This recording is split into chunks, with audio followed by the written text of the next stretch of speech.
blessed. I'm blessed. Thank you, Bethany. Thank you so much. I'm good. I'm good. I'm good. So, welcome to season 2 of the Open Talk. I'm so excited to have you as my first guest on season 2. Yes, yes. No, I'm equally excited. Thank you so much for the opportunity, and I'm looking forward. Great, great. So, first of all, I want to get started. This is Apostle Oesman. He is a apostle that has a church in Cape Town, and he's such an amazing man of God, and it's such an honor to officially have you on my show. One thing about the show that we always start off is about your journey as a Christian believer and how did everything start. So, please, let's ask, how did you become Christian, and how did you become apostle as well? Yeah, like I was as a young man, I was actually born into a Muslim family. So my mother was from a Christian background, family, and my father from a Muslim Indian family. So they got actually married, and on an early age, actually when we were still young and early, they got separated. And so I moved in with my mother on the early stage. I was about like say on 12 years old on that time. And so my mother went back to her parents, but they didn't want to accept her and the family, because why she actually ran away with my father. Yeah, and then they got married secretly, and so things has just been very rough for us as a family on that time. So yeah, I think after a couple of years, my mom, because she used to drink quite a lot, and then because she got saved.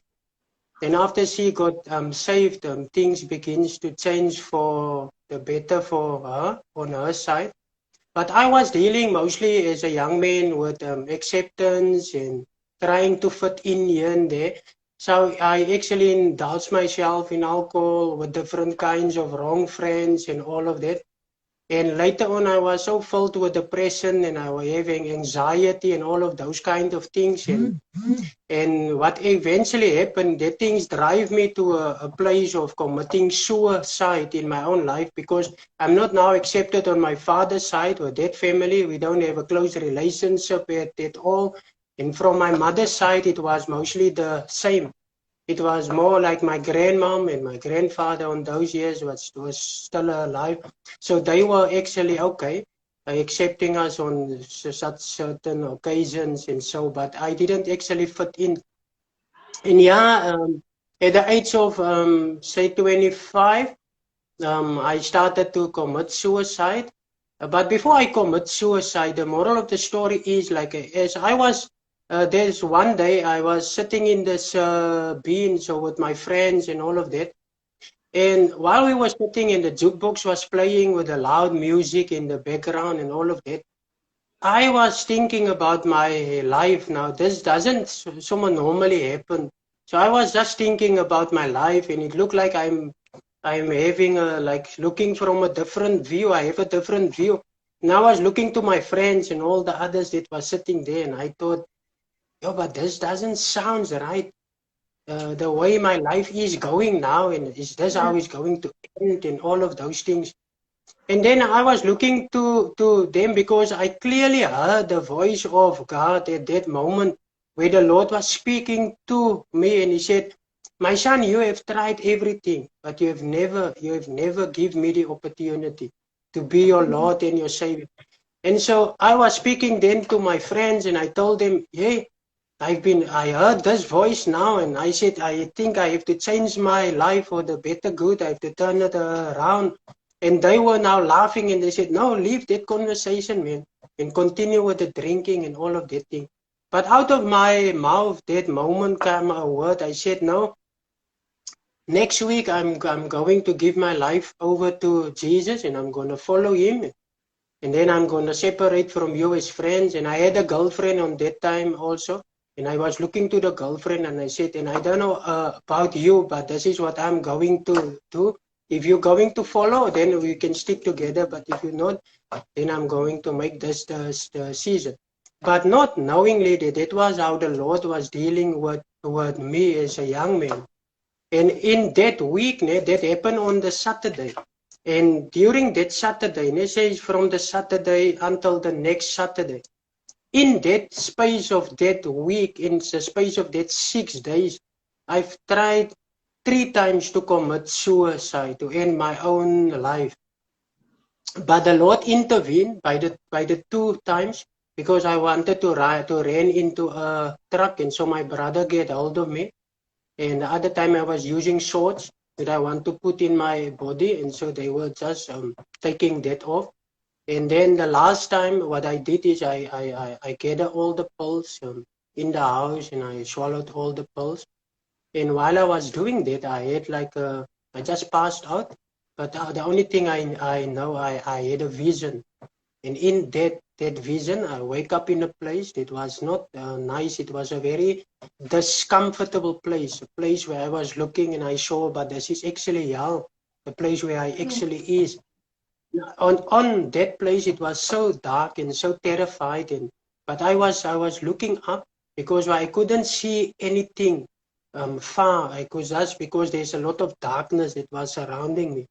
And I could see on the other side, there's like a light that was shining. And I thought by myself, but I have to get to that light. And eventually I started to crawl, and there was it was like a ditch on the other side. I couldn't go over to the other side.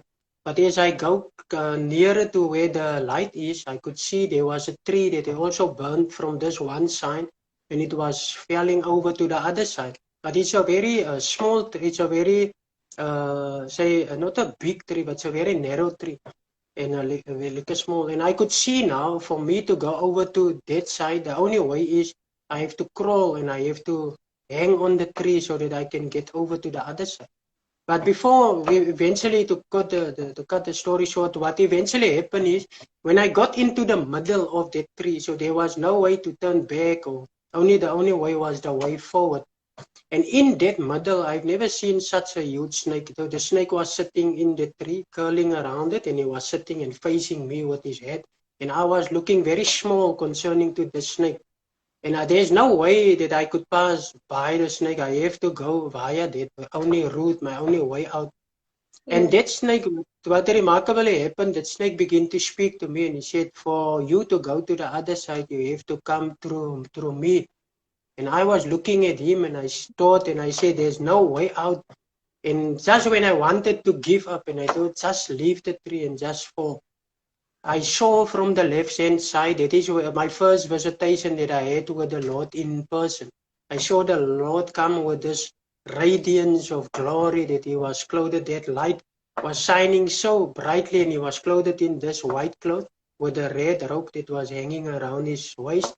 And he came, I couldn't see the face, but I could just hear the voice, and I know this is Jesus. And so he came and he said, my son, but with me, you can go to the other side. And then he took me over to the other side, and I wake up, and my mother was actually shocked, and the others, because there was no effects, nothing, no complications with all that glasses of pills and everything that I swallowed. And it is in that moment, also in that vision, when the Lord brought me over to the other side, that he said, I want you to serve me. And he said a lot of things. I'm going to raise you in the dimension of the apostolic and all of that. And it's like the next day I actually wanted to go, I actually go to church where my mother was. But my mother, the story was like, my mother was saved, but by a team called Jesus Only. And so I actually went there, and because I know the people also, because she was most now for a couple of years saved there. And eventually when I come there, and at the door, and the guys didn't want me to go in, because they were asking me, where's your mental? And I said, mental? I said, no, I don't know anything about the mental. And I thought, okay, let's go back. And they said, no, you can't come in, because if you come to the house of the Lord, you must dress right, and you must have a mental. And so I went back, because my life was now in a disaster. I know nothing about church. Yeah, and I actually went back, and I got one of my old friends, the one of the previous Saturday that I was speaking to. And so he was, I found him alongside the road. I said, listen, what's a mental? And he said, no, no, no, my brother, I don't know anything about the mental. I don't know what it is. I said, no, it's actually fine. Then I went home, and say a week after that, there was a group of people that came and they had a conference at the wall there in our area where we stay in Strand. And then on the Thursday, the Lord began to speak to me and he said, I want you to go to that place. And then when I went in, that is where everything started. I didn't even know what the message was. I just went it in. I just fall on my knees. And as I enter into that place, I saw how the angel of the Lord was standing with the trumpet and he was blowing that. And I heard the voice of the Lord clearly and he said, if you serve me faithfully, I will save your family. I will save even your own father. And I had the privilege with that, where I led my own father to the Lord and I led most of my brothers and my sisters. So yeah, I'm Wow. still continuing with that faithfulness to see what the Lord is doing because the Lord have really done amazing things here. So I'm Wow. also when I tell people about my story, I also tell them, listen, I was in this being. There was no preacher. There was no one that was coming sharing the gospel, but it was the Lord Himself that came. There was like a visitation, and even in this time, the Lord is doing the same. Yeah. And speaking to us. Wow, that's such an amazing testimony, Apostle. That's something that I feel that the viewers that are watching this, I hope you grasp something from it because this is such an amazing testimony of what the Lord has done in your life. And if He did it for you, He can do it for somebody else. I wanted to ask, what is a God story that you share to people in order to encourage them? When they feel down, when they feel hurt, especially in your church? What is like a God story you always tell them? Yeah, most of the time, I would say most of my stories where I actually come from. I have quite a lot of stories that I can say, events and things that has happened in my own life.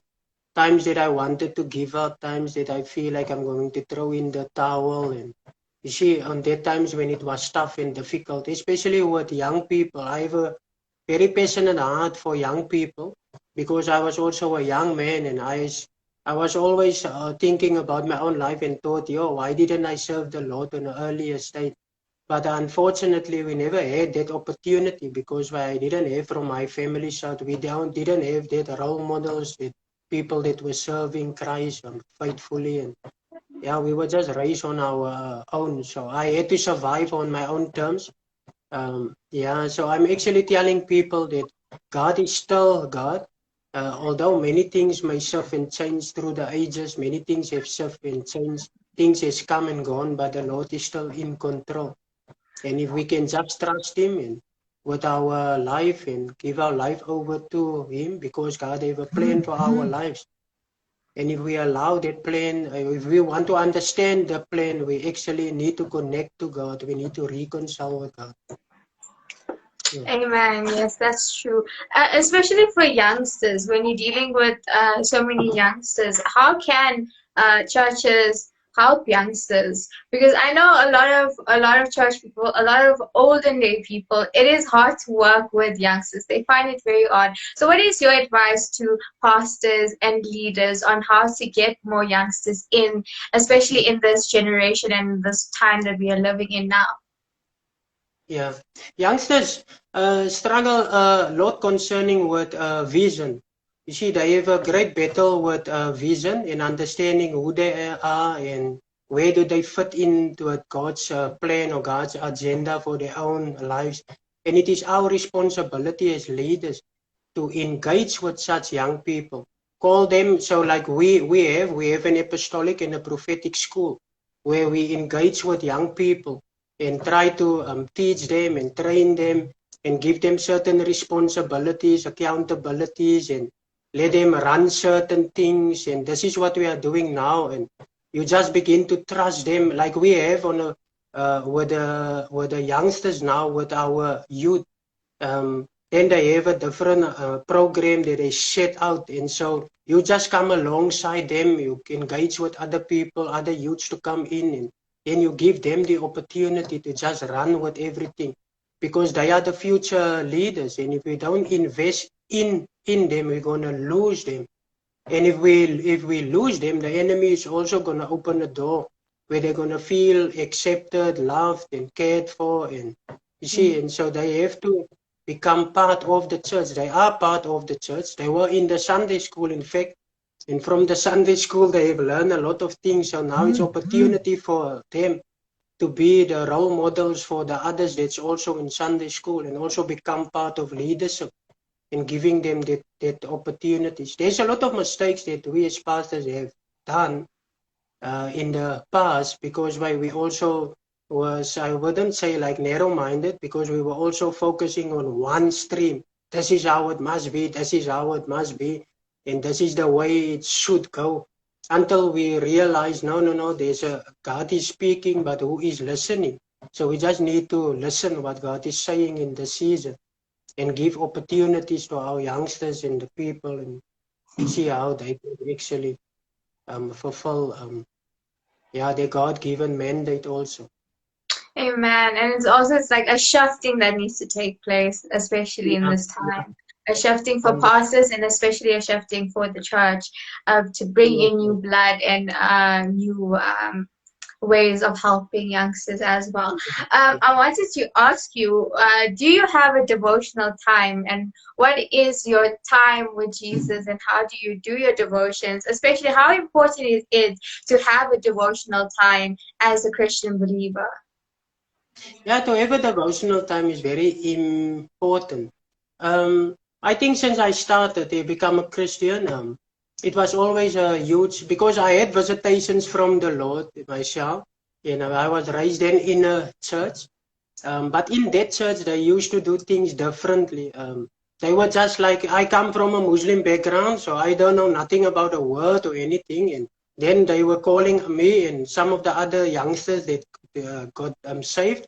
And then the pastor and the other leaders were sitting, and they asked me, and they said, young man, tell us, where do you see yourself in 5 years' time? Or where do you see yourself in life? And so I was telling them, no, I'm going to be an apostle. And they were laughing. And then they called some of the other leaders and said, listen to this young man. They said, say the story again. And then I tell them, no, I'm going to be an apostle. They said, who told you? I said, no, the Lord told. And so they didn't understood that time that the Lord was telling me.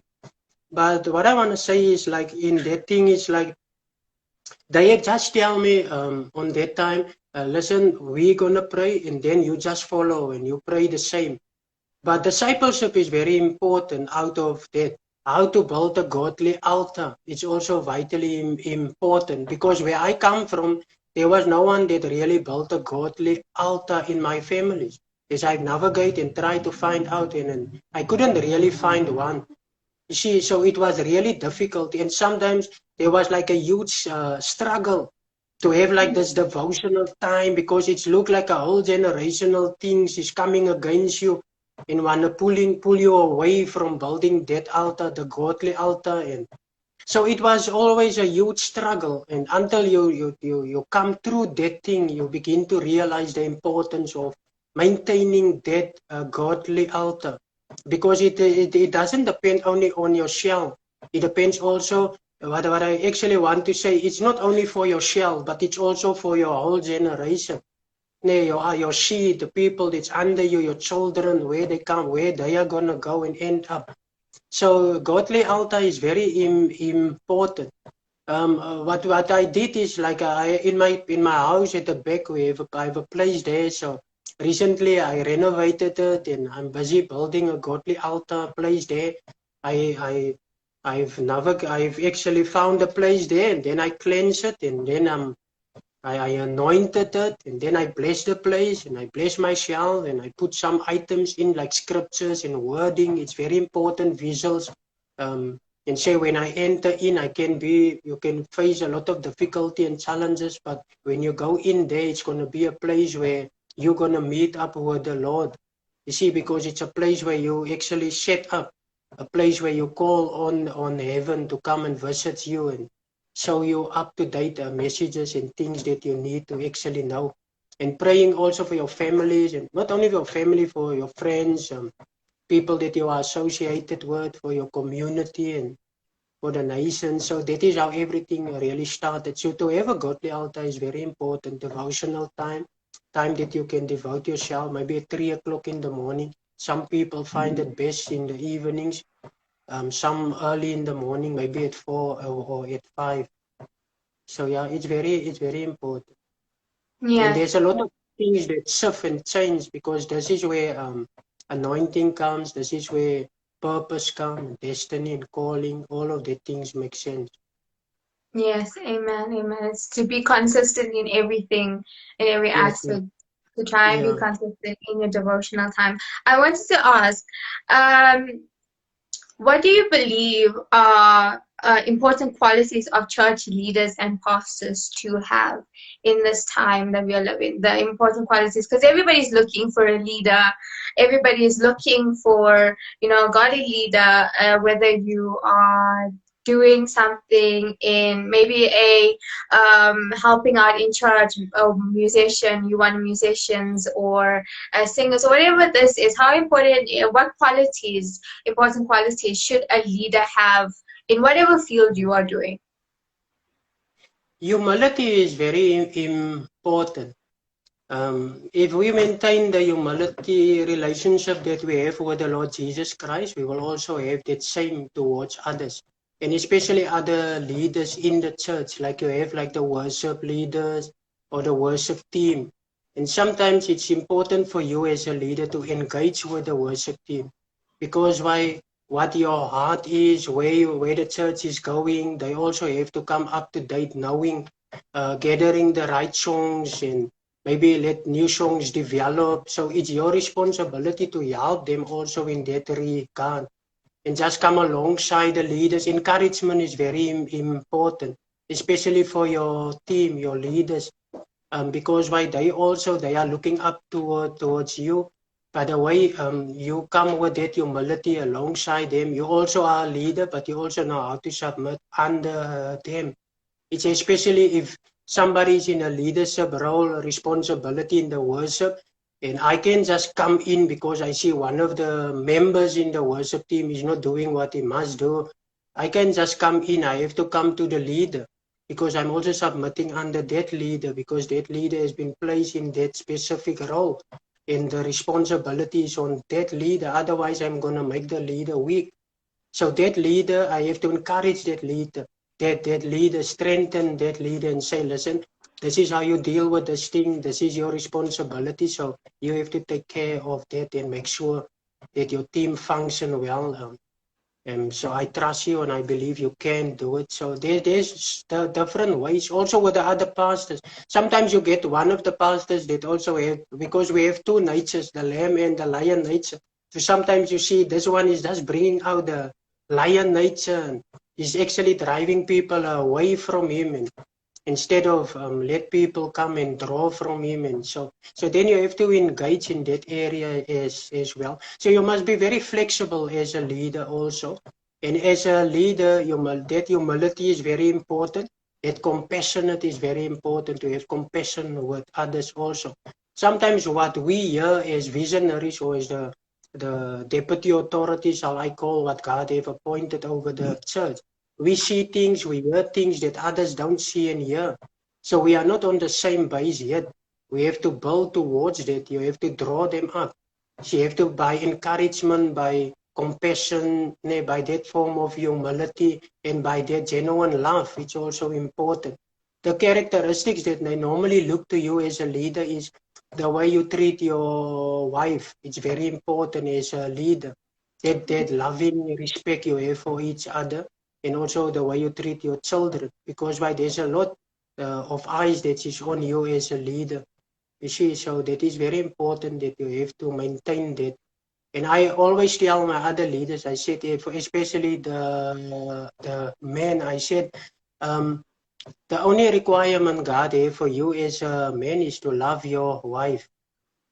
And if you love your wife, God will command a blessing upon your life in every sphere, every area of your life. He will enlarge you, bless you so numerously that you will stand amazed for what the Lord is doing. And so you implement that same roles and responsibilities to your other leaders. and that they also know how to treat their wives and the family. That's vitally important. I have always thought it's only one way, only about church. Yeah, one stream, but then I realized family is also important. Family does matter to God as well. So yeah, I'm not sure if I'm still in line because Still in line. You're still in line. No, it's fine. It's fine. It's fine. I'm loving this. I'm loving this. You spoke about how you went into drugs and alcohol and all of this. And something I wanted to ask, I think something that our churches don't really speak about nowadays is how should churches deal with people that have addiction problem, and how can they help and be more aware about this situation? Because as a church we deal with so much of things, but one of the topics that I personally hardly hear is addiction to drugs and alcohol and others. So how can churches deal with that, and how can the church people also be aware of this as well? Especially what I say where I come from, especially where you are exposed to substance abuse and drugs and all of those kind of stuff, that you will have a greater understanding or passion for people in that field. And you must understand what we must do is, because they are most now trapped in a different environment, in a total different world. So we have to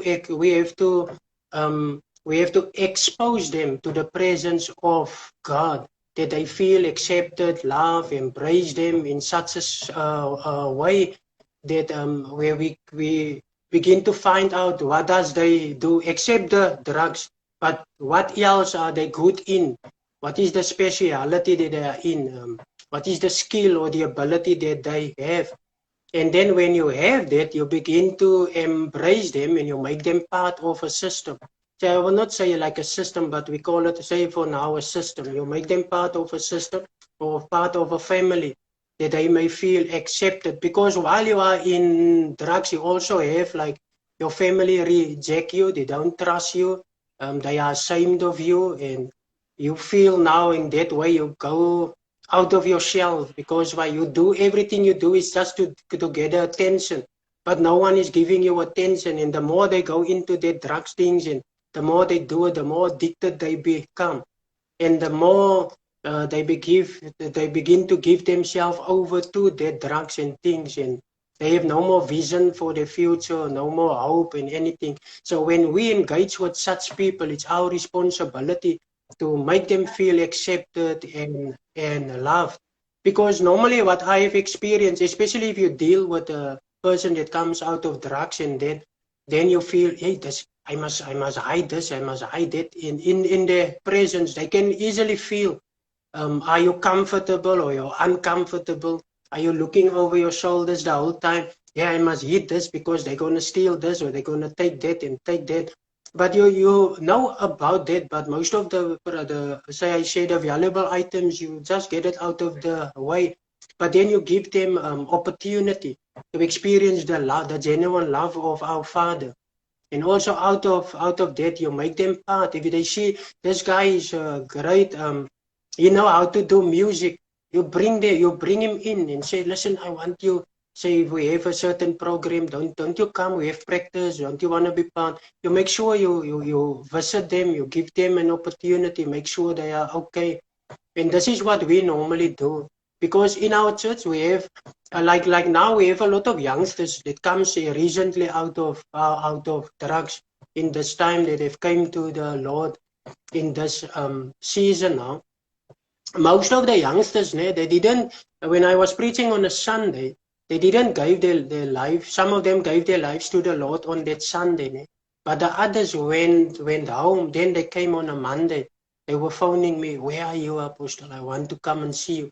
And then they just come in and cry, and they said, I want to give my life to the Lord, because what he was saying on Sunday, I couldn't sleep, and the Lord was busy with me the whole night, and I've experienced, I have to make a shift and a change in my life, but I need help. How can you help me? And I said, listen, what we can do is, this is the way we're going to work with it. But if you are willing also, I will devote some of my time. I will get some of the other leaders also. We can help you. And this is how we deal with the guys.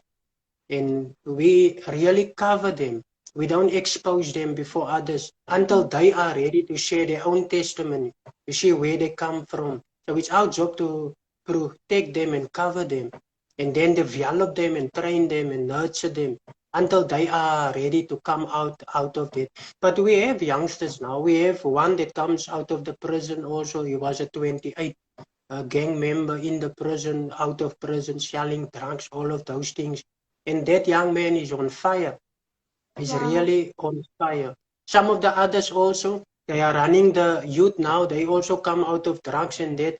But they are really on fire because of building a relationship with them, supporting them and trusting them also. And see the speciality where they are good at and bring that out and try to, because if they can find the calling, the true ultimate calling, they will really be on fire for the Lord. Definitely, definitely. That is something I think as a church you have to protect, but you also have to help, and in some cases you have to be hard in those things. Also, I wanted to ask you is how do you handle a situation where a church member is not following the godly ways, and how do you handle that situation? I know I'm going on a limb here, but Yeah.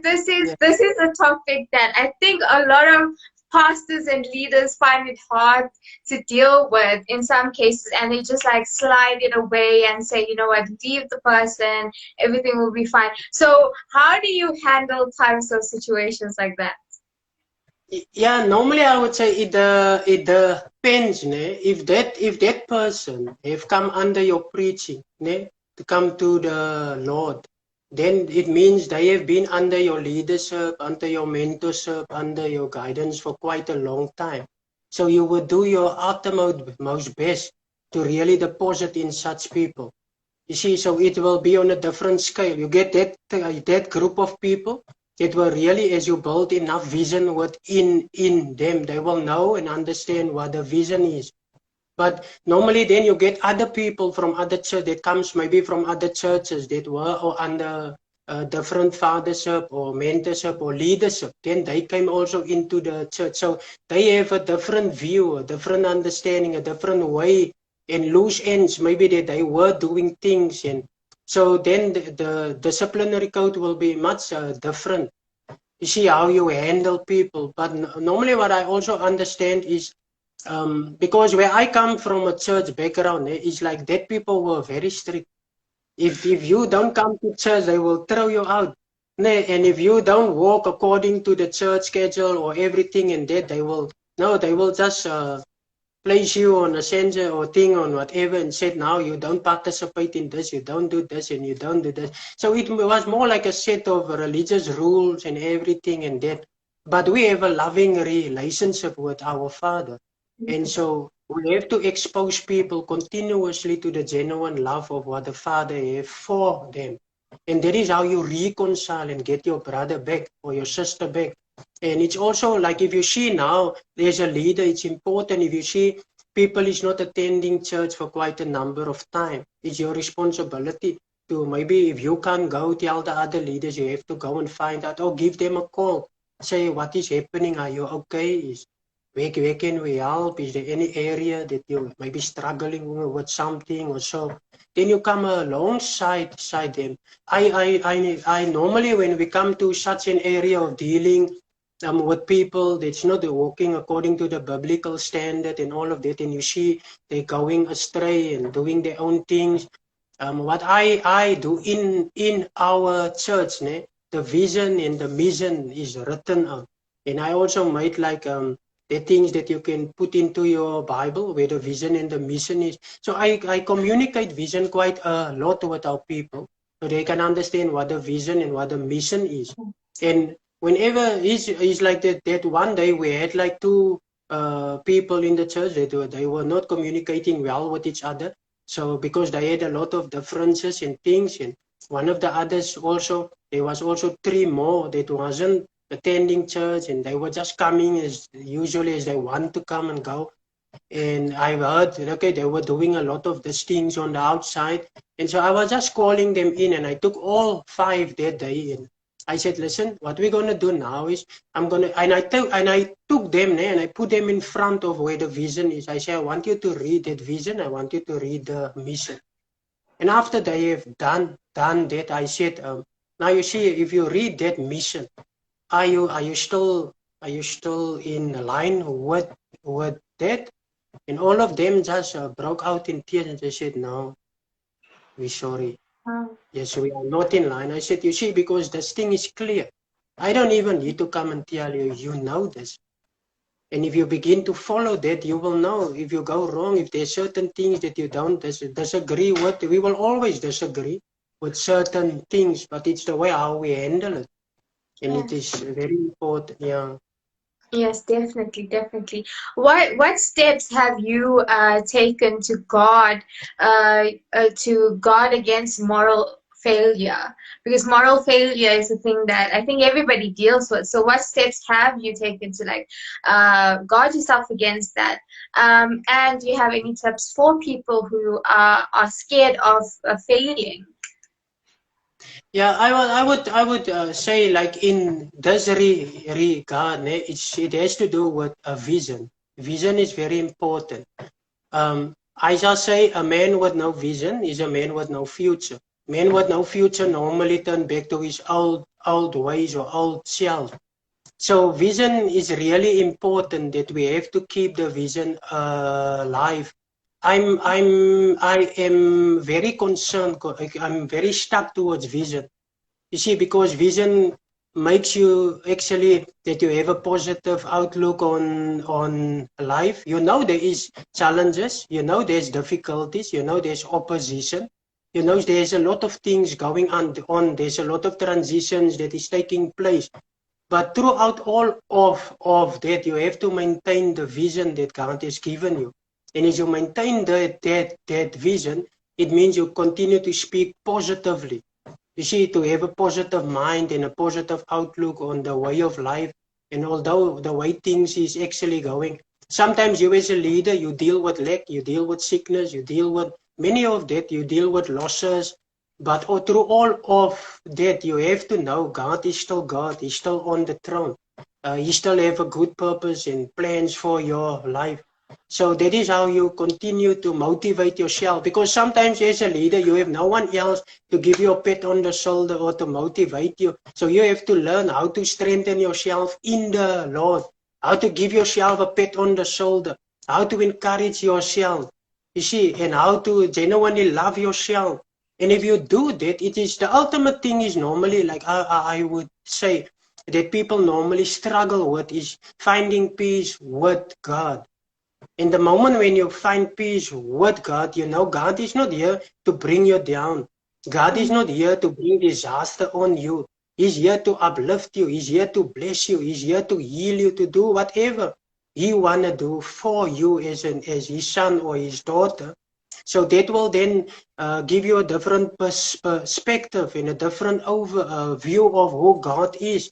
And then it will make you more excited and more happy, and you will feel more like singing and dancing, and people will think, what's wrong with you? But there's nothing wrong. You just had an injection of the genuine love of God for you as an individual, and the purpose and the plans that He have, and so you are excited.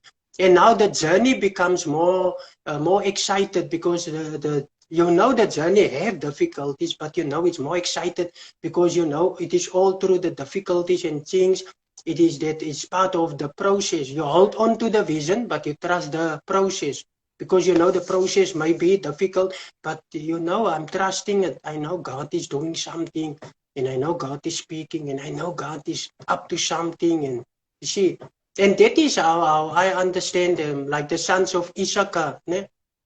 How they know the times and the seasons. It is because they have made their minds up. Nothing is going to rob me of this. Nothing that's happening in the world. And I think this is where the Apostle Paul also said, what shall separate me from the love of God? See, so that means if you hold on to that promise, hold on to the love, hold on to that vision, hold on to God, especially in this season. we see a lot of negativity, we see a lot of uproars, we see a lot of things crumbling and falling. But it's in this season where the people that know their God shall do mighty and great exploits. You see, so there's also great platforms that God is aligning and setting us up so that people can actually hear who God is, because our responsibility is we are representing God and we have to introduce Him to the people. That the people think it's not us that is strong, but it's He that is in us that enable us and give us that strength, His strength. Yeah, so we do not stand on our own strength, we stand in His strength and we operate in His wisdom, the manifold wisdom of God. So I would say this is how you maintain that good the balance actually, yeah, being positive. Yes, to be positive and to not be able to fail in any way and try to avoid it. I just want to say a huge thank you, Apostle, for coming on the Open Talk and being my first person on episode one. It means a lot. Thank you so much. God bless you, and God richly bless your household and your ministry as well. Amen. And thank you to everybody that has come on this live. I hope this has blessed you and encouraged you, and we shall see you next week. God